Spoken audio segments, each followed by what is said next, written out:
నిజానికి ఇక్కడ జరిగింది మాటలకు అందని మహావిషాదం. ఒక పసిపాప ప్రాణాలు, 2 నెలల పసిగుడ్డు ప్రాణాలు పోయిన తర్వాత మాటలు రాక గుండె బరువెక్కిన పరిస్థితి వాళ్ళ రాష్ట్రంలో ప్రతి ఒక్కరికి ఉన్నది. ఇందులో రాజకీయాలు మాట్లాడాల్సిన సందర్భం ఎంత మాత్రం కాదు.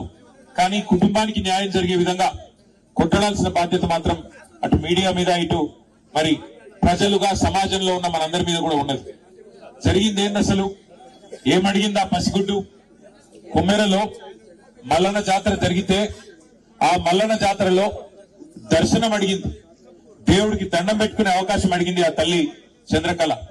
అడిగితే దేవుడి దర్శనం అడిగిన పాపానికి, దేవుడికి సేవ చేసుకునే, దేవుడిని దర్శించుకునే అవకాశం ఏమని అడిగితే ఇవాళ జరిగిన దాడి మానవత్వానికి మచ్చ. నిజంగా చెప్పాలంటే ఈ తెలంగాణ సమాజమే తలదించుకునే ఒక దుర్మార్గమైన ఘటన మన కుమ్మెరలో జరిగింది. ఒక్కసారి ఆలోచించమని చెప్పి నేను కోరుతా ఉన్నా ఇక్కడికి వచ్చిన మిత్రులందరినీ.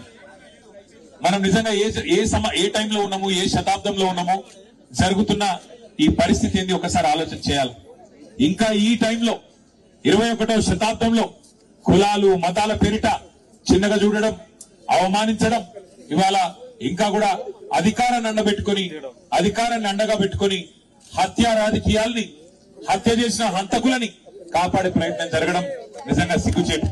ఇందులో నేను ఈ ఒక్కరినో ఆ ఒక్కరినో నిందిస్తలేను. ఇందులో హంతకులకు అండగా నిలబడ్డ ప్రతి ఒక్కడు, వాడు ఎవడైనా గాని, వాడి దోషి రాష్ట్ర ముఖ్యమంత్రి అయినా, స్థానిక ఎమ్మెల్యే అయినా, స్థానిక ఎంపీ అయినా, ఎవరైనా కూడా ఈ తప్పు, ఆ పసిగుడ్డు ప్రాణాలు తీసిన హంతకులకు అండగా నిలబడ్డ వారు ఎవరైనా సరే వారిది ఖచ్చితంగా తప్పే.